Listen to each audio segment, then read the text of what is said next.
An overpriced OEM mouse. Bad mouse, OEM, boo. All they did was add lines. Wow, it's an overpriced for OEM $35 Can't believe you mice pay that just much because extra of for an some OEM colorway. mouse. Bro, I can't believe Actually, you paid that lol, much you for can an get OEM this mouse. just Just on leave the that shit PewDiePie on Twitter. tax. $30 Lol. I know. I understand that I could have paid way less if I didn't opt for this colorway. I understand that if I wanted the exact same mouse, I could have driven to an Arby's, gone to the back of the store where the freezers are, and found this mouse right next to where the pastrami for the day is. But you don't understand that. I understand. Ooh. All right, how can I explain this? Let's just break it down into two perspectives. The first one, a regular consumer, basically just an average Joe. He likes Maroon 5. His favorite color is dark blue. He drives a Nissan Versa. And on days he's feeling feisty, he wore jeans instead of khaki. He goes to sleep no later than 11 or wakes up at 7:30. His name's Jarek. Second person, pro-consumer. He sits alone at lunch with his phone sideways. He doesn't have time for favorite colors. He doesn't listen to music because that drowns out the footsteps in Valorant. He's feeling feisty. He'll go outside and grab the mail. Here we have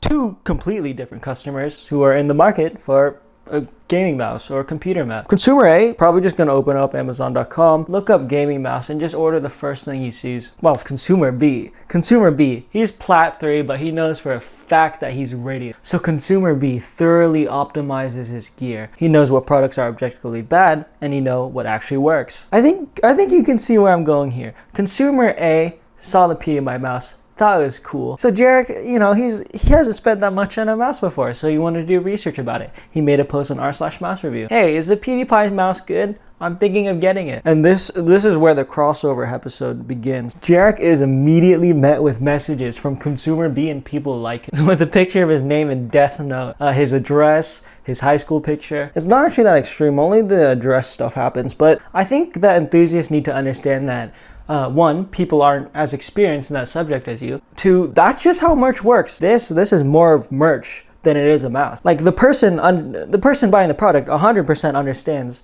that there's a surcharge because the name PewDiePie is being squirted onto it. So, okay, those of you who came here to, you know, why would you buy such a thing? How dare you? How dare you? First of all, I wanted to buy it because I want to put PewDiePie in the title. Second of all, when questioning other people's purchases, if they're not extremely informed or whatever, don't be too critical because this community is small for what it is and we kind of need to expand it in order for companies to listen to us. Yeah, those people could have gotten a better deal, but we're literally the kings and queens and Prince Philips of bad purchases. So about the PewDiePie mouse itself, you probably clicked on this to get mad at me for having a PewDiePie mouse, or maybe you want to get one. So let's just go over the PewDiePie mouse itself. So the biggest disappointment of this mouse, and probably the reason you're getting it, the reason I got it, on the website, really vibrant and colorful. In real life, or even pictures on the website, the mouse is discolored. Like, that's literally one of the main reasons why someone would get this mouse at all.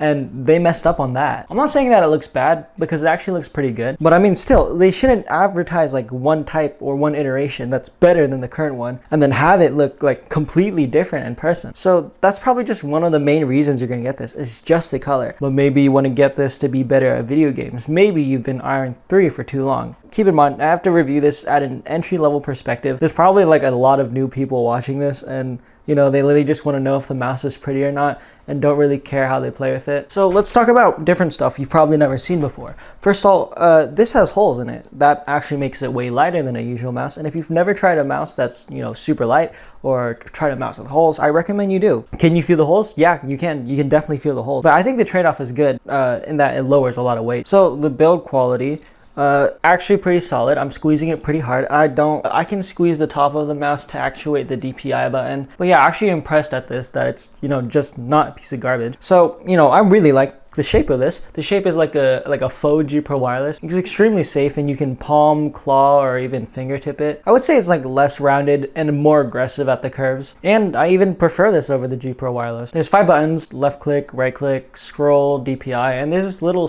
polling rate switch on the back, which we're going to talk about later because there's actually a problem. Here's an awkward sound test.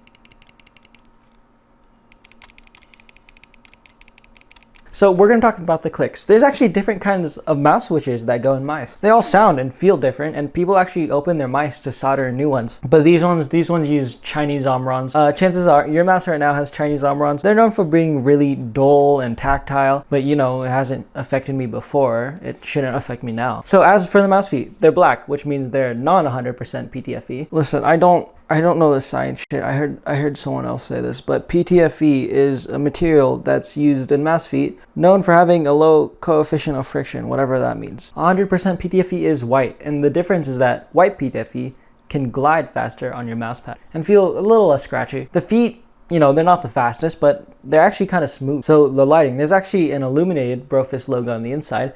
A nice addition I didn't notice, and you can actually change it in the software, if you can find it. The software was so difficult for me to find. The product page, not under there. If you Google it, nowhere to be found. So I emailed Ghost Support and they responded like 13 minutes. The link to the software is in our website under the FAQ section. Why there? It's like they're trying to hide it from us. Like you would expect it to be under the product page, but no. And how is the software? Well, it's awful. It looks like someone made it with 5 minutes of Photoshop tutorial. You have to drag a bar to change your DPI. You can only change the scroll color and the Brofist logo by changing your DPI. And remember that polling rate switch? It actually doesn't matter because the polling rate on the software is set to 125 by default. Oh yeah, if you don't know this nerd garbage, polling rate is basically how many times a sensor sends its location to the computer and reports it, you know, and just set that to 1,000. Great question. People who are looking to buy this, should you buy it? If you just like the way it looks and, you know, you're aware that it looks different in person, I say just go for it. But if you're like a hardcore FPS gamer and you want to maximize your FPS per dollar, you already know the answer. Obviously, it's not catered towards you. Alright, so thanks for watching. If you're new to computer mice and you want to get into it, why, first of all? Second of all, I have a ton of other videos about mice on my channel. Reddit is actually an okay place to talk about mice and get into it. Twitter's in the description, my Discord's in the description. Please subscribe. I am so close to 1,000. It's literally like, maybe I should make a new intro here. Yeah, okay, well, fuck that.